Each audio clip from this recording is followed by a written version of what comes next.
When we get up in the morning, along with coffee, toast and cake.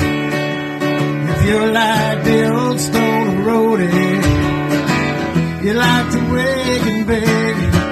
Now let's join Craig, Reed, and Griff Martin as we head out on the road.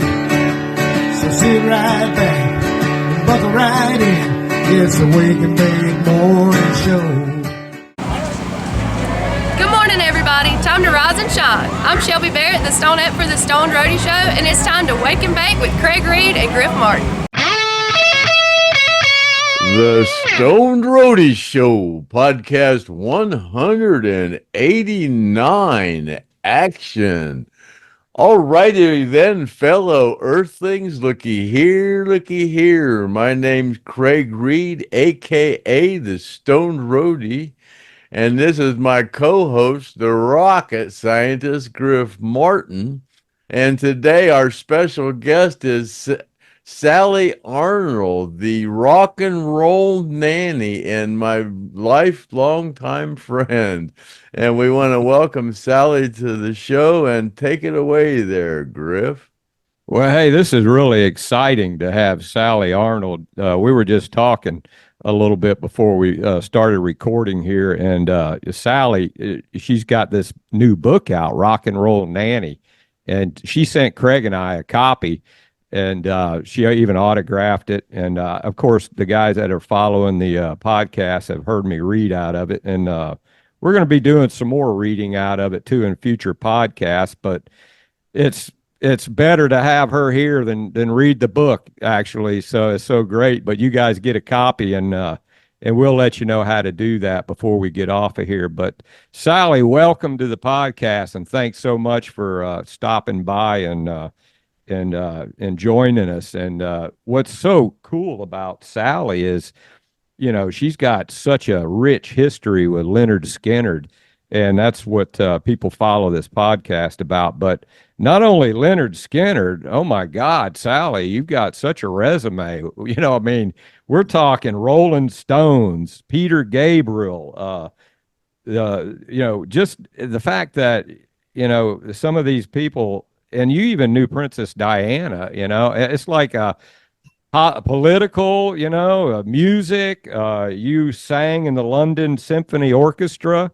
Chorus, yeah. And what's funny to me is you got involved in rock and roll, but you're really a classical music lover, and you really didn't like rock and roll. And so, but you've got like a experience in nursing and as a secretary. And how did you, of course, you grew up on a farm over in England, and then how does somebody grow up on a farm in England and then end up becoming a nanny for Mick Jagger and Bianca? You know, it's just, how does that happen? Oh yeah, it's a weird story. It's in the book. I trained in the 60s in England. Girls were supposed to get married or be a secretary or be a nurse. Well, I didn't want to do any of those things. I wanted to travel. So I started traveling, and I met a French man who I fell in love with and ended up living in Paris. And I met Mick and Bianca Jagger one night at a party. It was just chance. It really was just a chance meeting. And Bianca was about 7 months pregnant, and they were desperately looking for a nanny. Somebody told them that I was a trained Norland nurse. Norland is a college, especially for nannies. And the royal families and all the very famous people have them. And anyway, so Mick had told me that he had a Norland nanny when he was living with Marianne Faithfull for her son. So that's why he asked me if I would be their nanny. Well, I said no, I didn't want to do it because I was happy with the boyfriend. But I was still living in Paris. Mick and Bianca were in Paris, and they kept phoning me, inviting me for dinner, inviting me for tea. And after a few weeks, I was getting fed up with the boyfriend. And I went to see Mick and Bianca in their hotel, and Mick showed me a letter from the college, from the principal of the college, saying, we're trying to find you a nanny. Her name is Sally Arnold. We'll let you know when we've found her. And he said, look, it's fate. You've got to come and be our nanny. And by that time, I was fed up with the boyfriend. So I said, okay. And that's how it happened. Yeah, you said something in another interview. You know, those Frenchmen have a lot of drama. Yes, yeah. And he was film producer, so he's even more dramatic. Well, let me ask you this, because, you know, I mean, you said, you know, Mick, you know, you're sitting there talking to Mick. Well, you're talking to Mick Jagger. I mean, didn't you have to kind of like pinch yourself? I mean, I know you weren't into rock and roll and stuff like that, but you were talking to I had no interest. I have never bought a Rolling Stones record in my life, ever.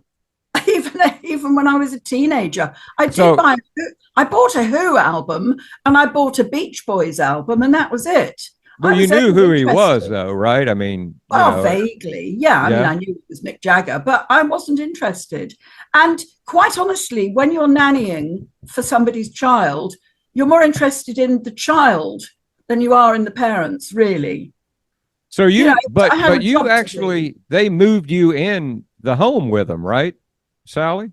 Oh yeah, I lived with them. So you lived with Mick Jagger. I mean, that's I know now it's a big deal. Yeah. And you kind of like traveled around with him and stayed in little apartments and things, and then finally you got to California and they rented a house over there. And you said it was first we were in a hotel. We were in the Beverly Wilshire Hotel first. Yeah. In LA, and then we moved into this weird mansion in Bel Air that had been built by William Randolph Hearst, you know, Citizen Kane. And you said it was infested with ants, even. Yeah, it was horrible. It was riddled with ants. It was filthy. So, how long did you live in the house with Mick and Bianca? Well, I was with them. I was only with them for about 8 months, I think, because I have to be careful. Basically, at Norland, we were always taught if the child gets too fond of you, it's time to move on. And the baby did get too fond of me because I was the only one looking after her 24/7. And so I left and came back to England. And that was when Jagger then asked me to go and work in their touring office. And the touring office was also looking after The Who. And this was Pete Rudge, Craig, in the early days. He set up a touring office for the Stones and The Who. And so there I was. I started with The Who because Mick Jagger had recommended me.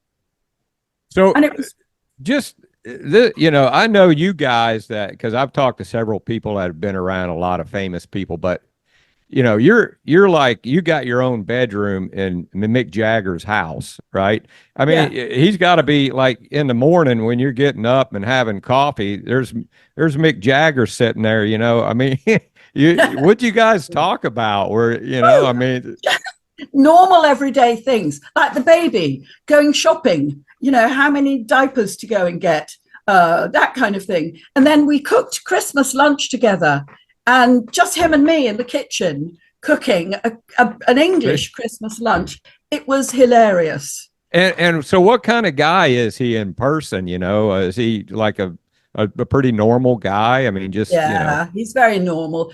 Interestingly, when he's just with the family, you know, say with me and Bianca and nobody else, he speaks what we call the Queen's English. He speaks like I do. But when he's with other people, like putting on the Mick Jagger, he puts on this kind of London accent, this kind of, I can't do it. I'm no use at it. But he puts on a weird accent when he's with other people. And of course, I knew his parents. I knew his brother. It wasn't just him. I mean, he's just normal. But I will also tell you that when I testified in their divorce, I testified that he was the better parent. I'll be darned. Well, you did also mention that when you left, you know, the child was kind of becoming attached to you. And then also he and his wife, Bianca, were starting to argue.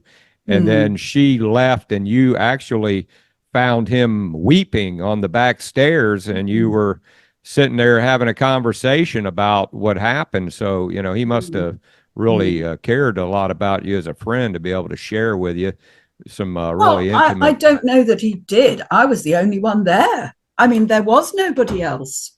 He had nobody else to confide in. And I also felt a bit sorry for Bianca, because here she was stuck with the nanny and a baby while he was working all the time. They were making Exile on Main Street at the time.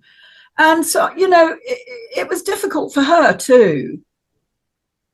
Yeah. Well, also, as far as you being in the home and them arguing, I had to feel kind of awkward for you too. I mean, oh yeah, I'd just go up to the nursery. I'd just hide in the nursery with the baby, watch in television. my mind, I just picture myself like being in the house, with Mick Jagger and his wife, and just kind of like walking around doing my own thing. And I just think about it, it's just crazy. You almost have to pinch yourself to know. I know what you mean. I do. I understand that now. But when you're working with them, it's just normal.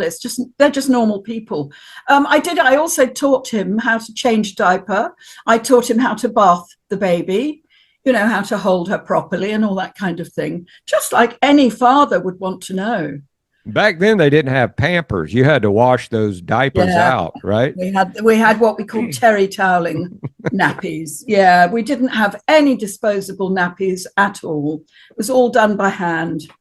So and of course, I had bottles to feed her, and we had to boil the bottle. Oh my God, it was such hard work.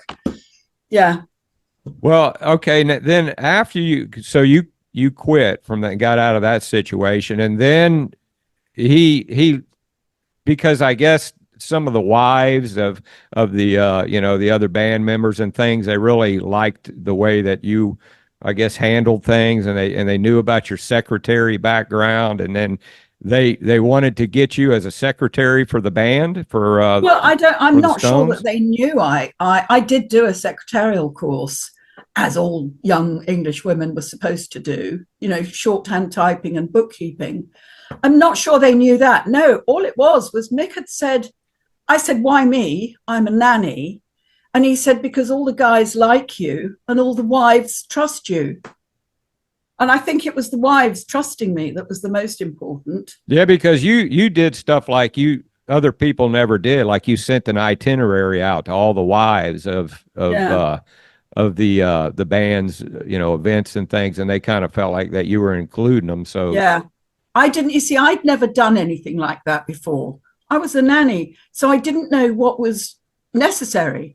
Well, I don't think anybody did. It was a whole new business, and I just did what I thought would be appreciated, would be nice, would be efficient. Really, it was just logical. Were you involved with the Who before you actually worked for the Rolling Stones? Yeah, I started first of all with the Who, tour managing them in 1973, and Golden Earring as well. I did, and John Entwistle, all of the Who, had his own band, the Ox. So I did that, and then one day. Do you want me to jump yet or not to Skynyrd? No, not yet. No? Not yet. Okay. Yeah. Right. Yeah. No, I worked with the Who. I toured with them all around Europe. Well, what was that like? I mean, touring with the Who, was it like, okay, we know you babysat the nannies. Was that sort of like grown up people that were really kids that you had to babysit them, sort of the same thing? Well, my phrase always was, it was nannying overgrown kids. I was just bossy. Telling them to wake up, pack your bags, get on the bus, get in the hotel, get down to the sound check. I just bossed them around. That's all it was. Didn't I, Craig? That's right. Yeah. Sally, did you ever have any problems with anyone in particular with the Who as far as trying to round them up? I could guess somebody that you might have a problem. Yeah, guess right. Yeah, Keith was tricky. Keith Moon was tricky, but he was a sweetheart. I mean, I was so close to him and his girlfriend. We were best friends. We'd even go out clubbing in London at night. When he got completely drunk, he wasn't stoned so much as drunk. He would just become a wild man. Well, you all know the stories about the dynamite in the hotel toilets. Absolutely true. Yeah. Oh, wow. Yeah. And the stories about him driving his Rolls Royce into a swimming pool. Absolutely true. I mean, and throwing out televisions out of hotel windows. Absolutely true. He was horrendous. But he would obey me. The minute I told him to stop, he'd stop. So you kind of like you had the last word on things. Like if they were doing something crazy, then you say, "Hey, you guys need to straighten up." We got a show to do. And were you there like for the shows when they played the shows backstage and everything? I was with them 24 hours a day. I was with the band the whole time. I was their tour manager. The crew had their own people looking after them. I just looked after the band. I mean, this was in the heyday when those guys were like coming up. People loved them, and you were there. What were you thinking about that? Were you like, look at these? Because you went on tour, international tours with them, right? I mean, yeah, I did Europe. I was the tour manager for Europe, and not in America, because Pete Rudge, our boss, had his own office in New York, so he had his own staff in America. I ran the London office. So I was doing all of, but Europe was very difficult in those days because we had different currencies in each country. We had obviously different languages. We had different tax laws in each country.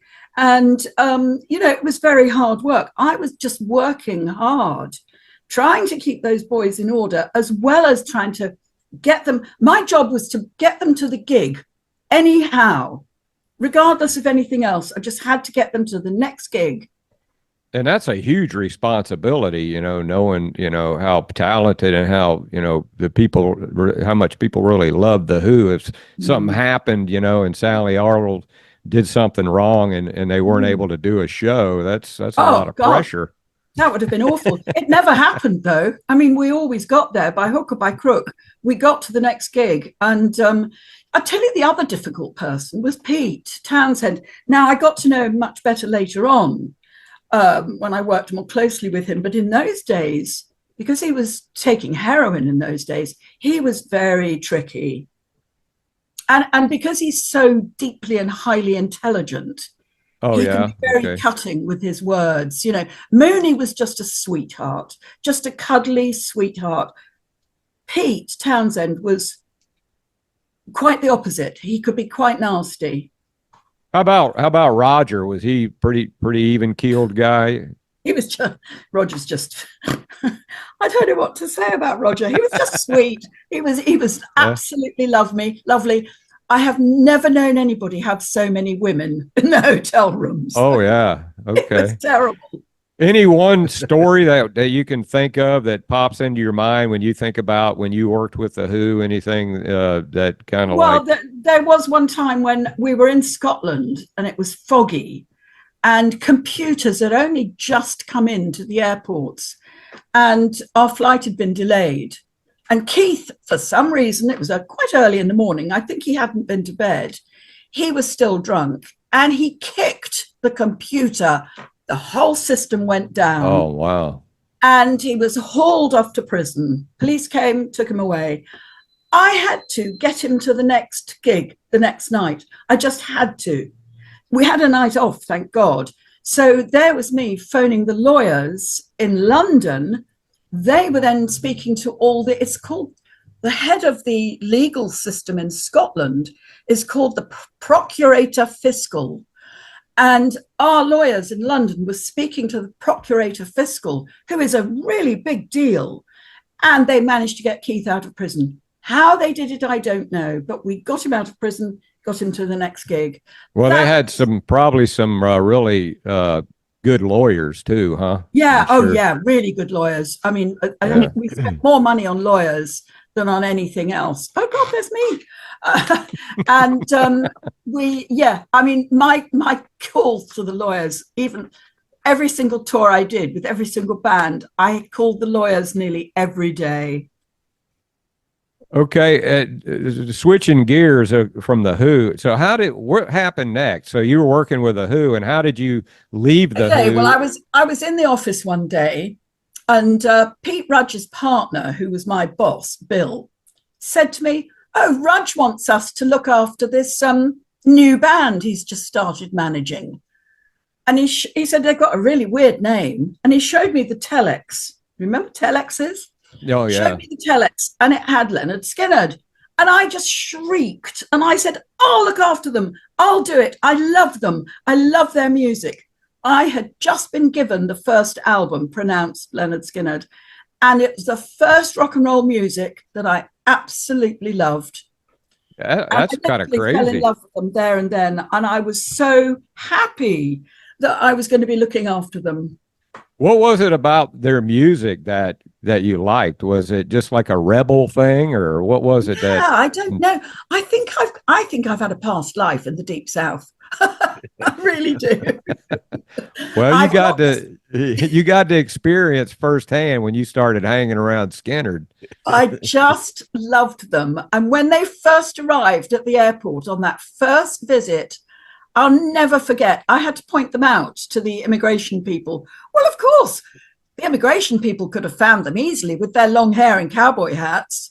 But I still had to point them out because I had the work permits. Well, it was a good thing that you kind of cut your teeth with the Who and Keith Moon and those guys, because you didn't realize what you were getting ready to have to deal with Lynyrd Skynyrd, right? I mean, no, I had no idea. Well, I mean, and then the first night, we had the problem with Bob Burns, who strangled a hotel cat and threw it out the window. Oh, my God. I had never experienced anything like that in my life. And so I had to go up in my Mini to the hotel, grab Ronnie, and we drove around London trying to find Bob, who'd sort of run away. See, a lot of people know that story, but they can't elaborate on it too much because too many people were stoned, just like Craig at the time. You ask Craig, what happened? And Craig will say, I don't remember. I just remember the cat went out the window. I don't think, Craig, were you there on that first tour? Oh, yeah. Oh, you were? Oh, good, yeah. Yeah. I know Dean wasn't. No, Dean wasn't. Yeah, I was there. I was there. I started right after the American Who tour. Yeah. Oh, yeah. All right. Yeah. It was the like 2 days after they left the Who. I ran into them at the Holiday Inn in Kent, Ohio, and then I started with them right at the end of '73. Yeah. Right. Yeah. Because of course, then your first tour over here then with them was in January or February of '74, wasn't it? Yeah. So I don't remember if that's one of those tours I was on over there with them. You were there, and you took me in your Mini, and you took me to all the I spoke of this on the podcast before. You took me around in your Mini and went around to all the VIP places, and you took me to Keith Moon's house the day that he got thrown out of the Playboy mansion, and we sit there and spoke to his girlfriend most of the time. Yeah. I drove all of you guys around London. It was such fun showing you all around. It really was. Whenever, okay, you saw these guys at the airport. Okay, so now your title for these guys was what? Tour manager. You were tour manager for England, I guess European tour manager. So what is the first? What's the first bit of business that you had to do with these guys? You had to get to know them all, right? I mean, well, I met them at the airport, put them in the I think I had limousines for them at Heathrow. I can't remember. I usually did, and drove them with them, and I'd be sitting with some of them, probably Ronnie and Gary and Alan, and we went to the hotel. I'd take them to the hotel, make them check into their rooms, and then organize to take them to whatever was happening next.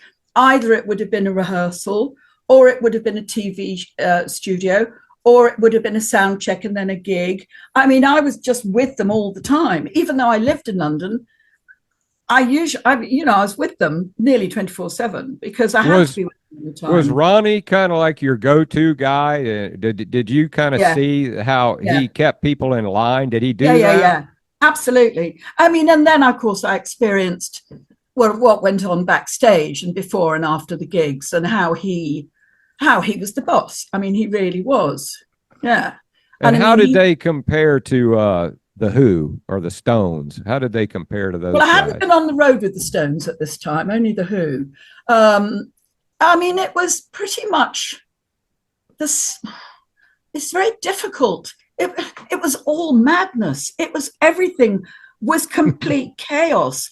I just had to keep it together. I just had to get them on that stage. Once they were on the stage, I could then relax. Did Americans act any different than the English? I mean, were they more radical? I tell you, at first, the Skynyrd boys were very kind of shy and sweet and quiet. And I remember once Leon said to me, I got angry with him about something, and he said, "Oh, don't give me the evil eye."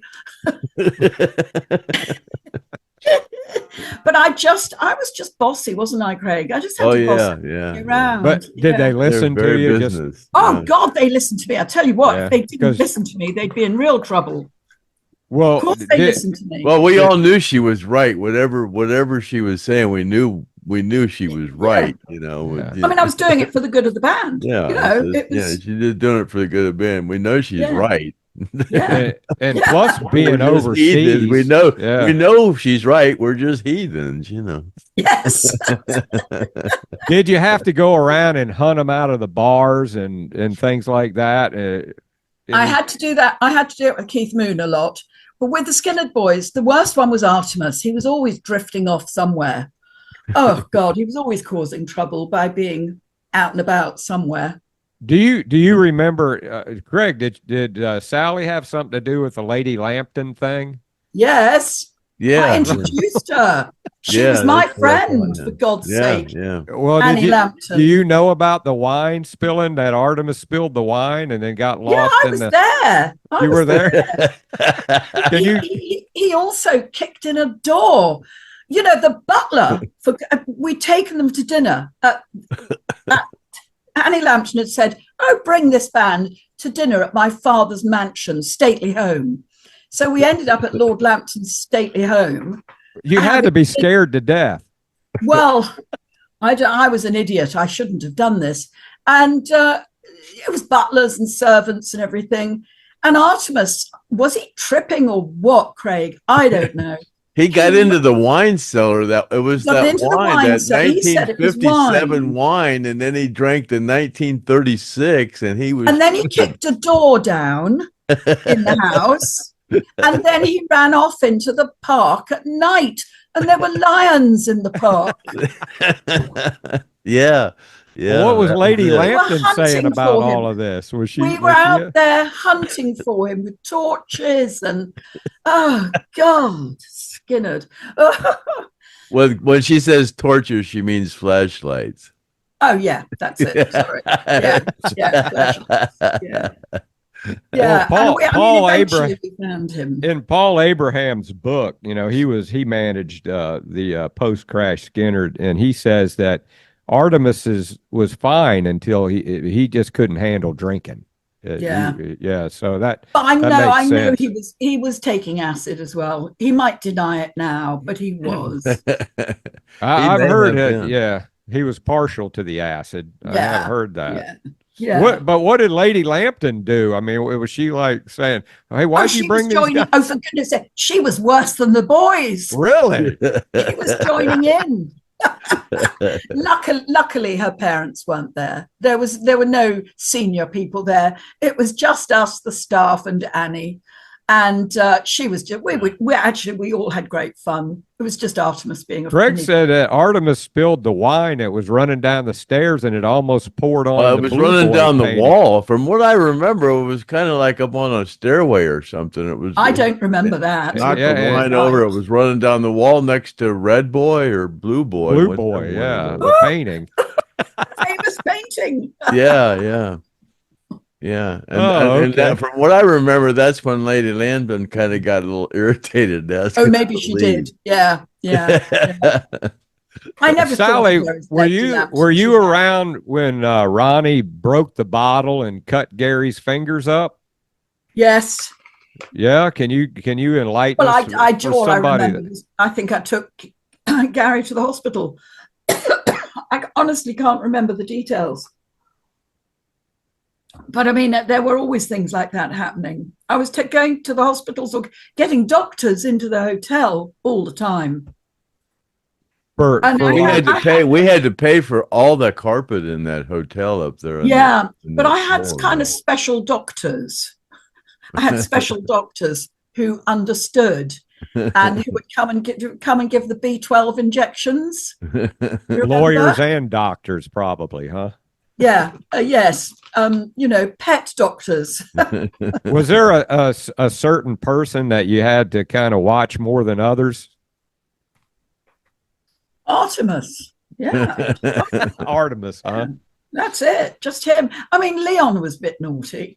And when Dean arrived, of course, Dean and Alan together were naughty. Yeah.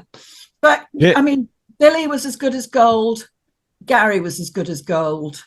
Yeah. Did you ever witness Ronnie having to straighten anybody up other than the time that he cut Gary's hand up with the bottle? I mean, always after a gig, there was always a fight. Well, usually a fight. Ronnie was angry with somebody for some bum note, which nobody in the audience would have ever noticed. Was there any like a particular song that you liked that they played? I know you said that you loved their Pronounce album, but I mean, Freebird is just I still cry when I hear it. I sob my heart out when I hear it. And seeing them playing in concert, of course, you'd already seen a lot of other famous people and stuff playing. They were very talented, weren't they? I mean, they were just like amazing. Skynyrd were the best. They were by far the best. I preferred working for them than the Who or the Stones. I loved working with Skynyrd. They were my favorite boys. And they sounded just like the album, They just were so great about it, And that's, they were so good. Would you say that was due to Ronnie's work ethic? And was he pretty on top of things, would you say? Well, yes, I would say so. But you see, Craig would know more about that than me because I wasn't living with them at home in Jacksonville. I was only visiting them there, but I was seeing them on tour, but I never saw how they prepared for things, other than when we had rehearsal time. But yeah, Ronnie was always the boss. To me, anyway. Am I right, Craig? Oh, God, yeah. Well, you saw him in the dressing room prior to the show. I mean, yeah. And then after the show, if things didn't go right, you saw what happened. Yeah, absolutely. I mean, those fights, God, they were legendary. But I was very honored when he started asking me to join in the group prayers beforehand. That I was, that touched me so much. Showed me that Ronnie really cared about me. It was lovely. Now, so every time they came over to Europe, then you were their manager. Yeah, always. And how many times was that you? Do you know? I can't remember. I don't know. All the tours sort of blend into one. I don't know how many. Well, I've never bothered to kind of count and check how many it was. But I mean, it was 74, 75, 76, 77, and there were probably about 2 tours a year. Yeah. I think in Europe. What did you do in between time, like when they weren't around? And well, I was doing the Who still. Okay, so you were still doing the Who, and then Skynyrd at the same. Because you were working with Rudge. Well, no, Rudge's London office was run by a chap called Bill, who was my boss, Bill Kirbishley. Lovely guy, my favorite boss. So much nicer than Pete Rudge. So how did things end up as far as the? Well, I guess you were with them all the way up to the plane crash then. I mean, in between, before that, I've been working for Bill Kirbishley, and then Bill and Pete Rudge split their partnership, and I left Bill Kirbishley because his wife thought I was having an affair with him, and I wasn't. And basically, it just got all very awkward and nasty. So I left. And Pete Rudge knew I'd left, and he was in London at the time, took me out to dinner and asked me if I would then take over Lynyrd Skynyrd completely, not doing it through Bill, but just me independently organising all the future Skynyrd tours. Now, this was in 1970, end of 1975, beginning of 1976. And so Skynyrd from then on were my sole responsibility. So I'd left the Who, which broke my heart, but he also asked me then to do the Stones 1976 European tour with him. So I was by then still doing Skynyrd tours, but at the same time as organising the Stones upcoming tour, which was massive. And did you ever come over to the States? I mean, loads of times. I was over there. I had one of those visas. I was a B1 or something, and I was in the States probably 3-4 times a year. And I was always visiting Skynyrd. I was wherever they were in the States, I'd be visiting. And I was, of course, visiting the office in New York when we were with Rudge. So, yeah, I was over there a lot. I mean, I talk a lot about how I was with you guys in San Francisco when, one of the gigs in San Francisco. I mean, with Bill Graham. So I was over there a lot. What did you think about? Go on. What did you think about Jacksonville? Well, of course, I ended up living there with the Rossington Collins band. Dean used to take me round Jacksonville. He used to show me. We'd never had drive-in banks. We'd never had drive-in McDonald's over here. So he'd show me all these amazing. He just knew what would amuse me. So he'd drive me around Jacksonville and to the Hell House and to all the rehearsal places, to everybody's homes. So every time I was over there, I'd go and visit Ronnie and Judy and Kathy and Alan and Dean's parents and Ronnie's parents. So I got to know really all the families as well. Have you ever seen my film where we're out in Alan's boat and you get off the boat? You're holding the boat while Dean gets off the boat and gets on his mom and dad's yacht and gets the extra life vest, and you're holding the boat to the dock. Have you never seen that? No. Oh, I'll have to send you a copy of that off of my please do. Yes, please do. Yeah, you look very attractive in that bikini at that time. Oh, really? Was I in a bikini? Oh my God. Oh God, yeah. You were hot stuff. Yeah, I got a copy of Craig's films, and I'll edit that and send it to you in an email. Thank you. That would be great. Oh yeah. You look very nice. Oh, great. You are kind. Thank you. Sally, what did you think about? I mean, you were out with that Hell House. That was a swamp out there, and this is an English lady, and she's over in this Florida swamp. But remember, I've been brought up on a farm. I've been brought up on a farm in the middle of nowhere. And you were with some crazy guys too. I mean, but I trusted them. I loved them and trusted them. I would have laid down my life for those guys. I really would. I trusted them so completely until Alan turned a bit weird. Okay, so you've talked about in your book also about having a relationship with Dean Kilpatrick, which is kind of like, not too many people knew about that. And I think Kathy Godsey, the other lady that co-hosts for Craig, when she mentioned that about that, I was like, oh, I didn't know that. So let us fill us in on how that happened, Sally. Oh, well, Dean had been sort of chasing me for years, but really we were best friends first and foremost. From the minute he came over here, we became really good friends. And when he went back, we'd speak to each other nearly every night on the phone. But what I didn't know for a long time was that first time he met me, he phoned his parents and he said to them, I've met the girl I'm going to marry. I didn't know that. And for years, I kept him away. I had an affair with Kenny Peden. I had an affair with Artimus. And I kept Dean at arm's length. The thing was, I didn't trust Dean with women. I mean, you know what he was like. He had women everywhere.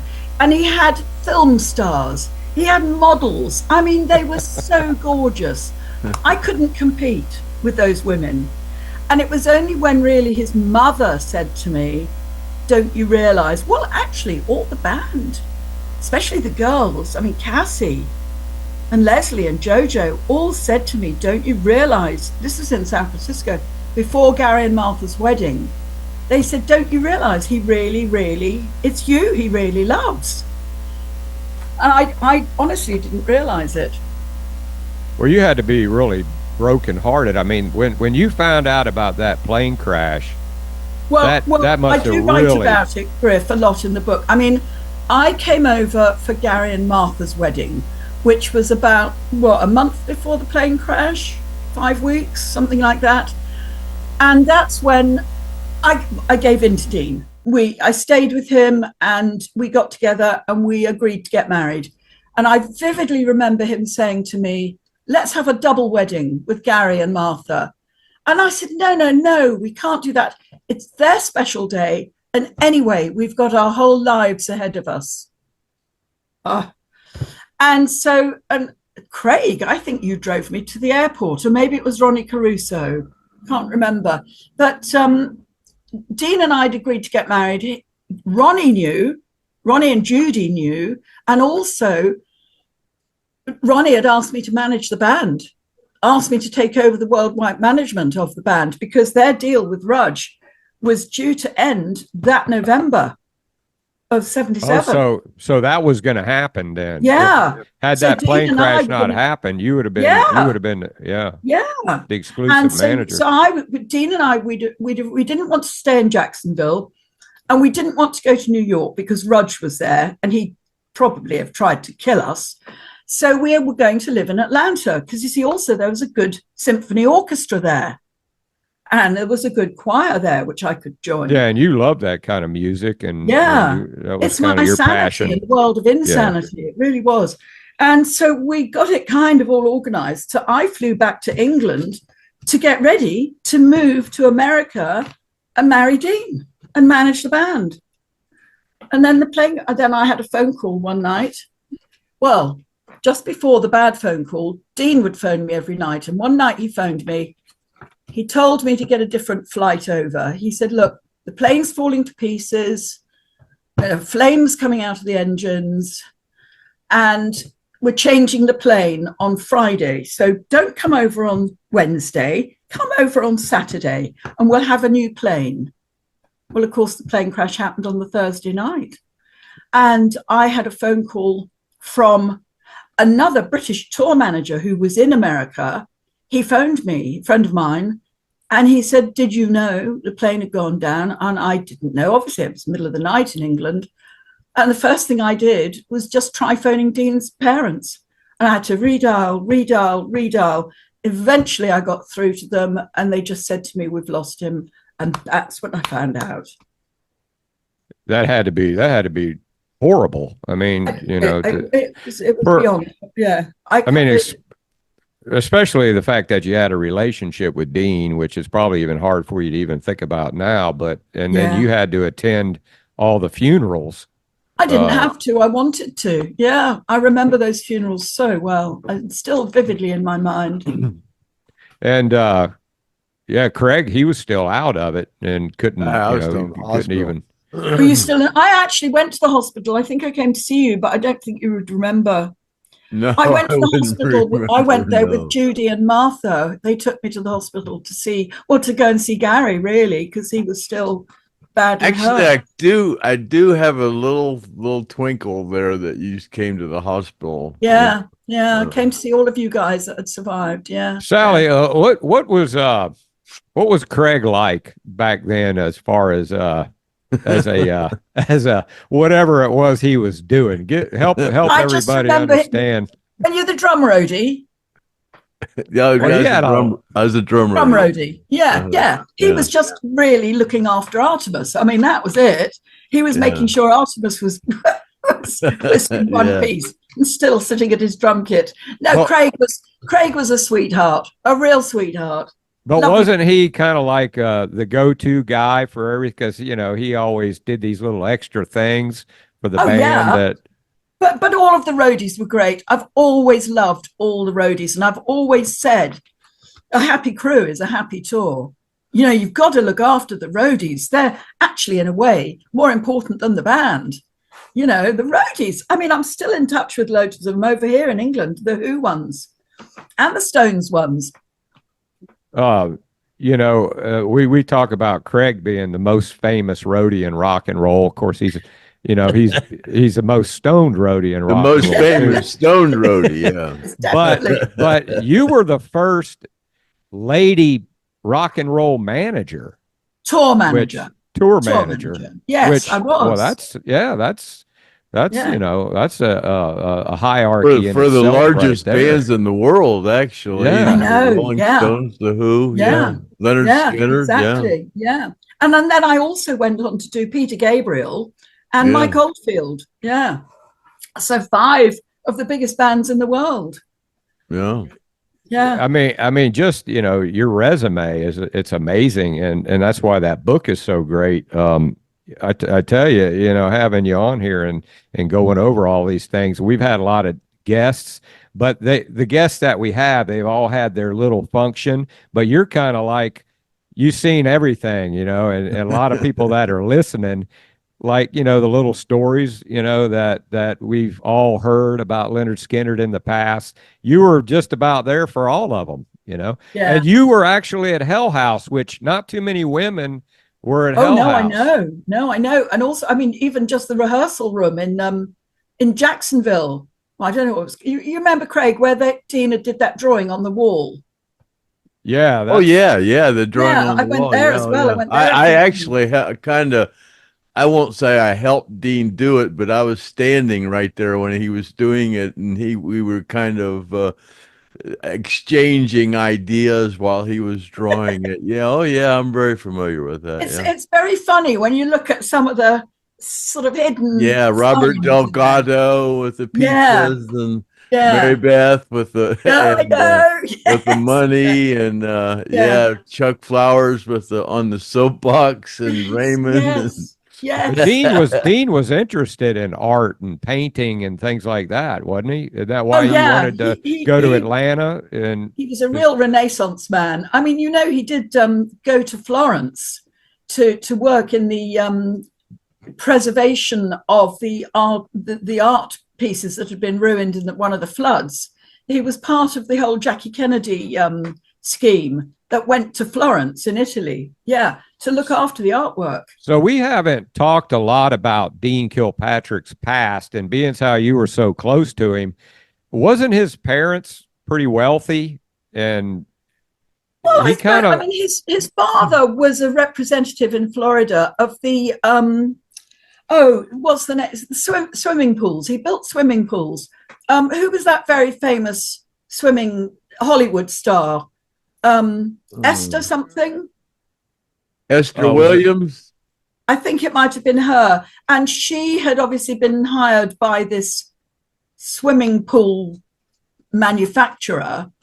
And I've got photographs of all the Kilpatrick family when Dean was probably about 9, with this very famous film star, as Mr. Kilpatrick was taking them around the country building swimming pools. And one of them was in Leonard Bernstein's house in Connecticut.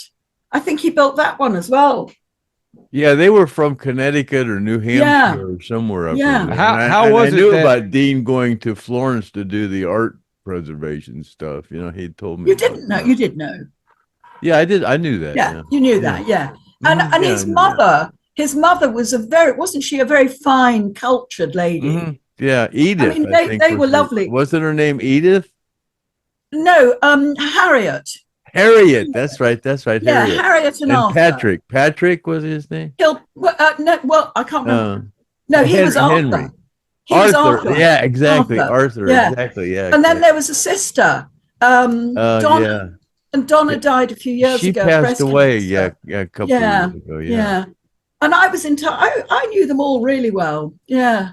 How was it that Dean got to know famous people, and and what's your version of how, or do you know how he met Skynyrd? I think Judy had something to do with that. Yeah, well, he knew Judy very well, and he met them through her, basically. No, or even he introduced Judy and Ronnie, I think. I can't remember. I'd have to read. It's really a I lot of think, it. I A lot of think, it's in here. I think, yeah, I Is think it? Dean Okay. introduced Judy to Ronnie. I think. Yes, Dean introduced them. Because Yeah, I had heard that she dated Greg Allman for a little yeah, while. I think she did. Yeah, Yeah. yeah. Did I mean, Dean, Dean go ahead? on. Well, I was just going to say, Dean really was like a magnet. People just liked him. They just liked being around him. He was very charismatic. I was, in a way, it was surprising he wasn't a star of some kind.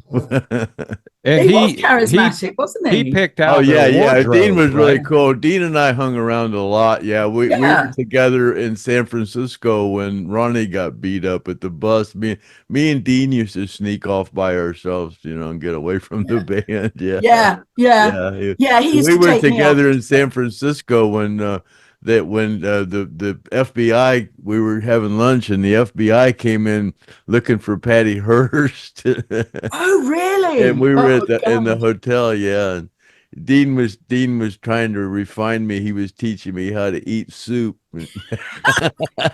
and to attract Yes. rich women. He said, Yeah, yeah. Sally, what was the jobs that Lynyrd Skynyrd had for Dean? What was it that exactly that he did for him? Oh, well, I mean, basically, I think he was like their nanny, really. He looked after he looked after them for yeah, he did their everything. war. He dressed them. He did everything. Yeah, Yeah. yeah. He'd make sure their laundry was done, their clothes were ready. He'd make sure that they had everything they needed. I mean, he'd sometimes have 4 cigarettes in his mouth to give to each Well, one. Dean's parents owned that dry cleaner, Yes, so that's right. Dean always had all his clothes dry cleaned. Yeah.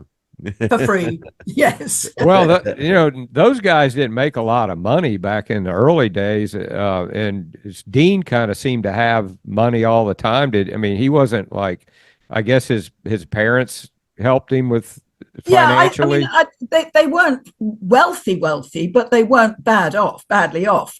I mean, they certainly weren't as poor as Ronnie's parents. But Gary's parents were pretty well off as well. I'm just going to get some water. Hold on. Okay. I was always under the impression that Dean's parents had something to do with the Hullabaloo show. I don't know what that is. The Hullabaloo was kind of like a midnight special, or Oh, right. it was right after like Soul Train, and then there was a midnight special. No, I and don't then know there about was that. like it was a Hullabaloo. It was kind of like a music video type of thing. Right. I mean, I had- Dean's father was a fine musician. He would play the was he? organ. Yeah, he Oh, played the wow. organ really well. Yeah, and sing. So Sally, whenever after the plane crash, of course, now you were free to do other things, I guess. Did you just stay working with the Who? What happened after No, that? I'd left the Who. See, I'd left the Who by then because of this whole thing with my boss's wife. I think we're going to have to do part 2 of this. My voice is going. Okay. All right. Okay, Sure. Yeah, because then I can tell you more about the royal family and everything. All right. Oh, yeah. Well, we've got covered a lot Yeah, already, so it's there is really a lot great. more though. Yeah, But you can just go ahead and sign off anytime you want, and then we got a giveaway we got to do here. So yeah, we'll Okay. keep in touch, Sally, and we'll do round Sally, 2. thank you very much for coming on, and we'll have you back again. And of course, it's been really fantastic information here. Thank you both so much. It's been amazing. Oh, thank you, Sally. Loved it. Yeah, we'll All stay right. in touch, and we'll do this again. Yes. Okay. All right. All right. Thank Bye. you. Bye, Okay. Sally. Bye. All right. I Bye-bye. don't know how to leave meeting. All right. Well, that was pretty cool, and we'll get Yeah, her that back was to pretty finish neat. that up. I mean, we covered a lot of ground there. Yeah. So, Craig, you want to do a drawing, huh? Even though the spring fling has ended. Yeah, spring's done. Yeah, we said we was going to do the drawing to. Do you want to talk anything spring about brew. why Wednesday we weren't able to come on? I had my computer got hacked. I was trying to. It was the weirdest thing.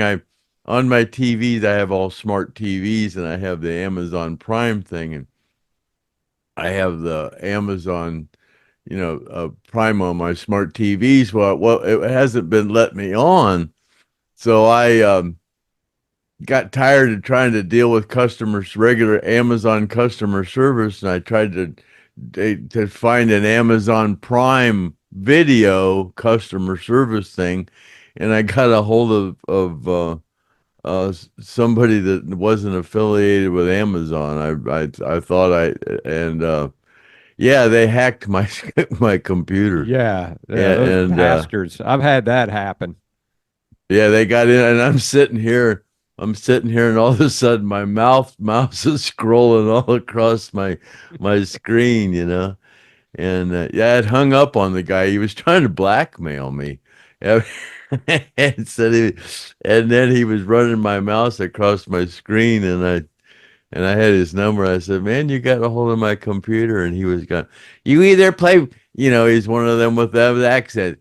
Craig, you need to play ball with us, or we will have the police come and pick you up." Oh my God. Because they said I was involved in that my accounts had been hacked, and I was involved in child porn and gun running and drug smuggling. Yeah. He got into your computer, and he was probably downloading malware. I will make you famous. I will make you famous. I will he says, do you want to be famous on the public media? What do you call this? Social media. You want to be famous on social media? I goes, yeah, as a matter of fact, I do. Well, yeah, Craig calls me and he goes, "Hey man, we can't do the podcast because my computer's hacked." And I'm like, "Oh, okay."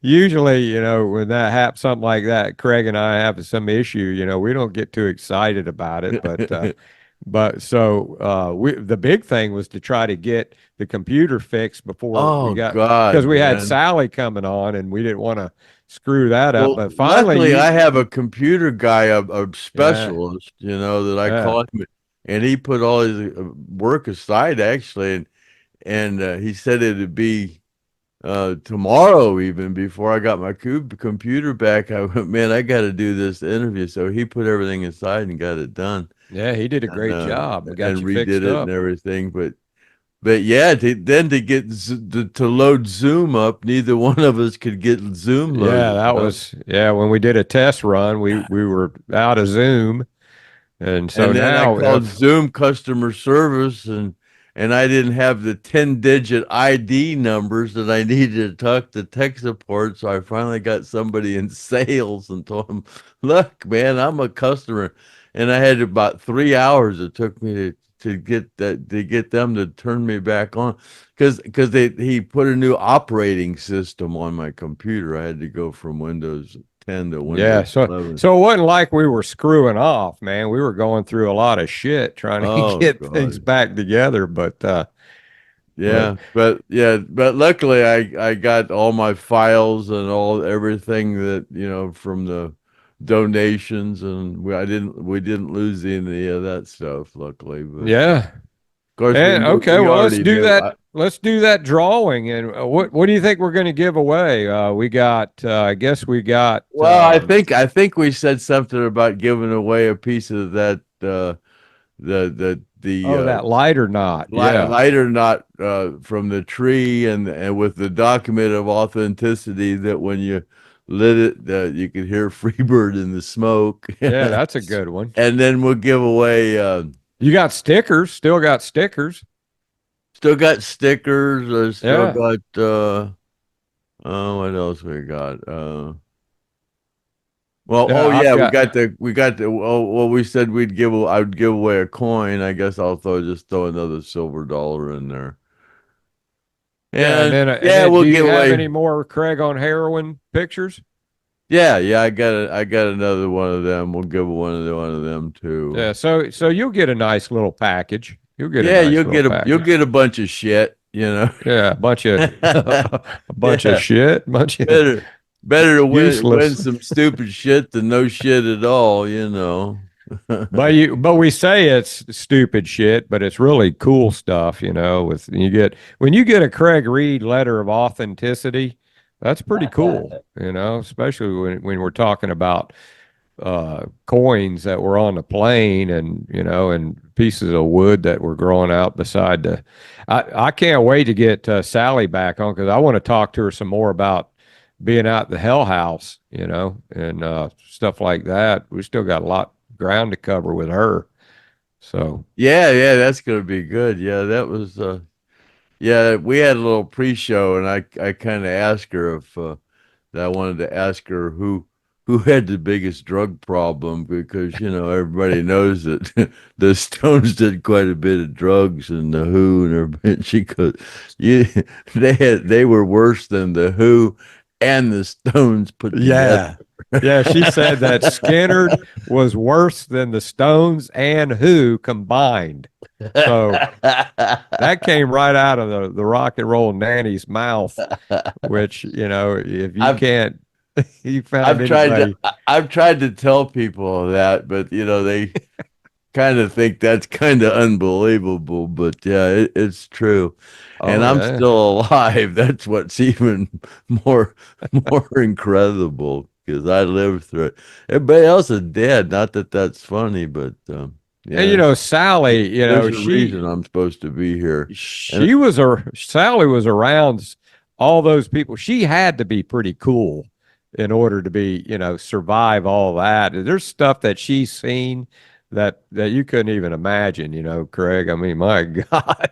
well, we're all guys. We're all a bunch of. We were all young 20-year-old guys, Yeah. we all respect women. We don't, no, so to have a woman manager was a little bit weird.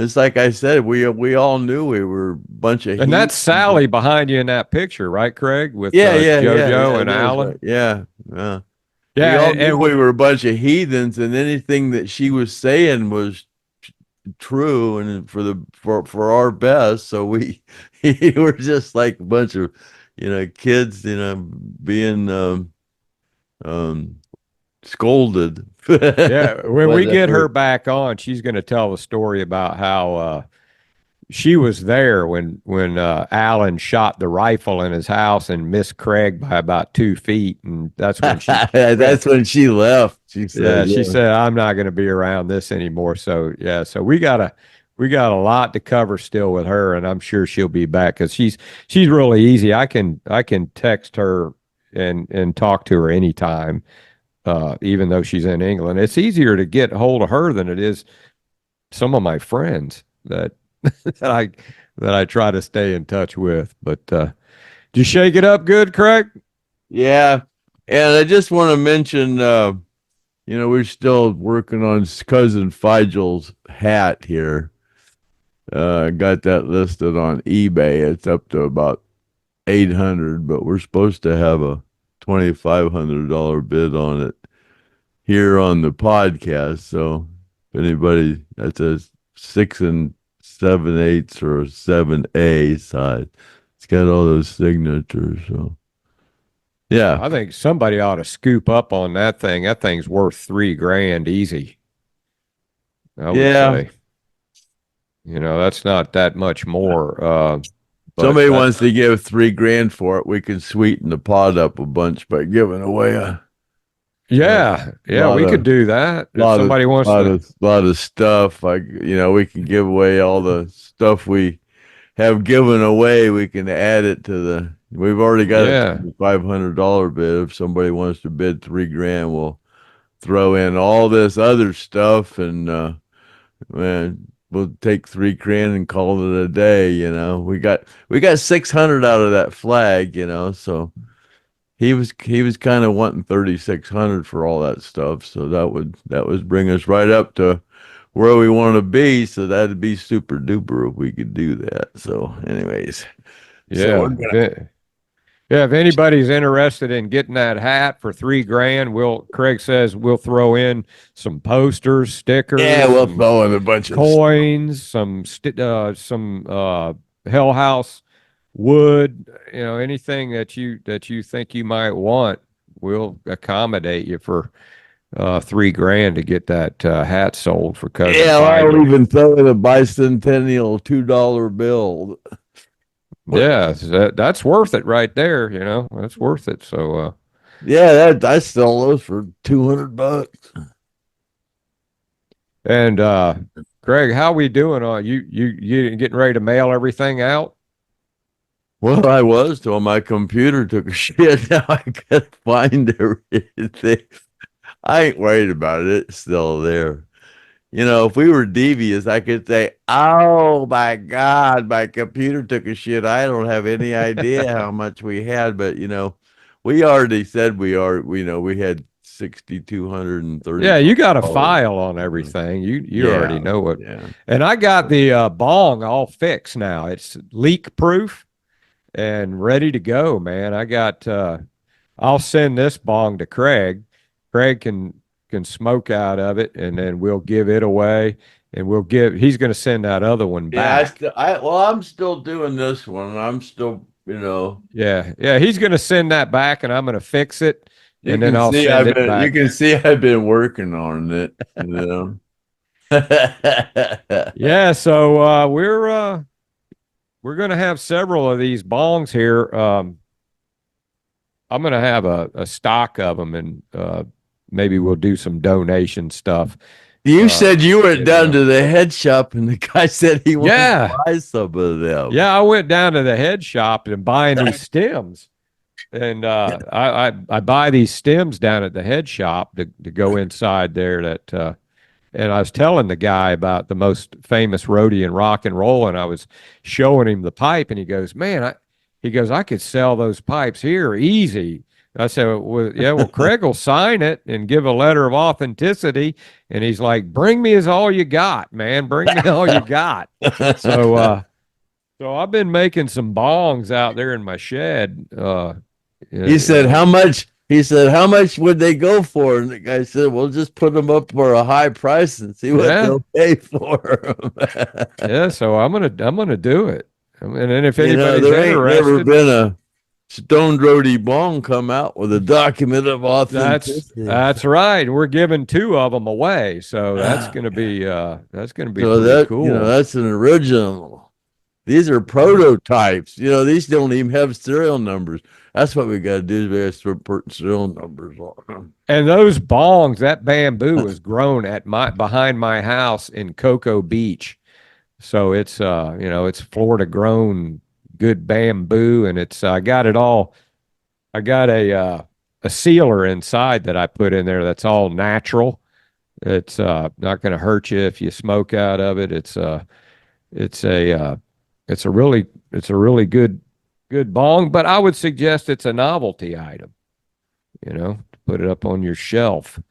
And then if you have your buddies over, you can celebrate with some Stone Roadie hits.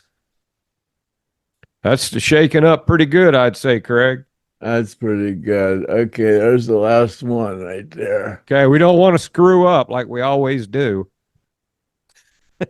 Well, we don't have to worry about first number or the second number. That's a 4. It's a 4. That's a 4. That's a flat out 4 there. That's a flat 4. And 4, and that's a familiar number. That is familiar. That is familiar. Who is number 4? You know who you are. A 4. That's a familiar number. I know that person. Kind of like Craig said to John Lennon, "Do you know who you are?" Number 4. Number 4. Number 4. Where are you? Oh God. Oh.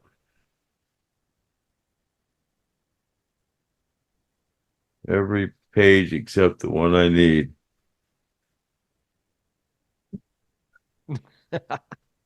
Oh well.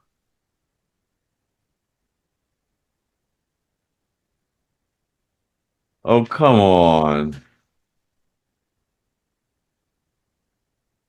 Oh boy. You don't have Oh, the here. page written with the names? Jack West. I knew that name. That didn't Jack. he win already once or something? No, we ain't had no numbers. He's done something though, Jack West. No, Yeah. his wife won. His wife won. Wow, that's a lucky sucker. Angela won. And yeah, his wife. I forget her name. Well, you guys have a regular Lynyrd Skynyrd. 15 won. I think wasn't it 15 that was a winner? That was Jack's wife. No, 17 won. Huh. Well, it definitely sounds familiar. 15 you didn't win. We're just playing with Yeah. So don't be trying to. Yeah, well, because your husband won. Number 4, Jack won, but you didn't win, I don't guess. Huh. That name sounds familiar. Did you hear from their last winner yet? Yeah, I did. Yeah, I did. Yeah, Good. Okay. we've heard from everybody. Yeah, everybody that's won actually watches. And then one other thing too, Craig, is a lot of people were asking about why we changed our format. We were talking, and like every time Craig talked, it'd just be Craig's picture up there. When I talk, it would just be mine. Well, when Craig went to save the meeting, he sent it to his cloud, and that was the last one we did, where it was kind of a different format. After we got done, I went, Griff, that podcast ain't in my file. I don't know. I don't know where it is. Oh my God, I guess. And he was going to put up a best of, and then I looked in my mail, and it goes that file went to my Gmail because it went to the cloud. So I had to go to my Gmail and found it in there and open it up, and I called him and goes, "Hey, I found it." But it's not in gallery. When I talk, I'm the only one on there, and when you talk, you're the only one. Yeah, it's we're not going to do that this time. Hopefully, Craig's got the right. Some people like that though. Some people say it was different. It was different, which would be cool. I wouldn't have to hold the sign up every time I take a toke, like I did this time. Yeah, true. All right. Well, this has been a pretty interesting. I hope everybody enjoyed Sally Arnold. She was awesome. I have to say that was really, I enjoyed talking to her, and I didn't even get to talk to her about how Eric Clapton wrote that song "Lay Down Sally." It was about Sally Arnold, and we'll talk to her about that too next time she comes on. I don't know that that's 100% true. I heard that story, so it's 95% true. Oh no, she said it. She said she talked to Eric on the phone, and he said, "Oh yeah, that's Sally. That's absolutely." I thought that was Yeah. As a matter of fact, she told me the story over text, which was really. I asked her specifically. I don't know if I can find it here. Let me see. I said, let me see. Oh, I was telling her that the first time I heard that "Lay Down Sally" was in my film class in high school. My teacher, Mrs. Braylig, was was singing it and playing it in the class, and I was like, little did I know one day that I'd be talking to the actual lady that it was written about, and I said, "Give me a little heads up on how that happened," and she said that she'd spoken to Eric on the phone, and because somebody told her that song was written about her, and she goes, "No, it wasn't." And he said, "Yes, of course it's you. It's upbeat and bubbly, just like you." And she said, "I introduced him to Skynyrd, who were all completely blown away. It was hilarious as she said he was embarrassed. Eric was embarrassed by the fact they were basically worshiping him whenever he got to meet him. And she says, Craig, I'm sure you remember that. Oh yeah, I do. Yeah, yeah. Because Stevie Winwood was there, and Eric and Patty were there, and she said that song was basically a friendship song with her and Eric, and but we'll get her to tell the story next time she comes on. So Cool.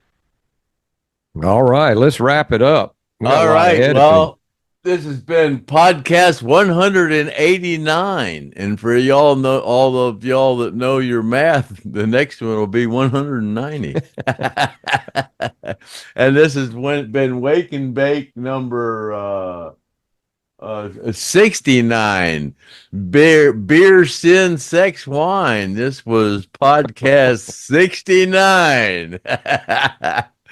And with that,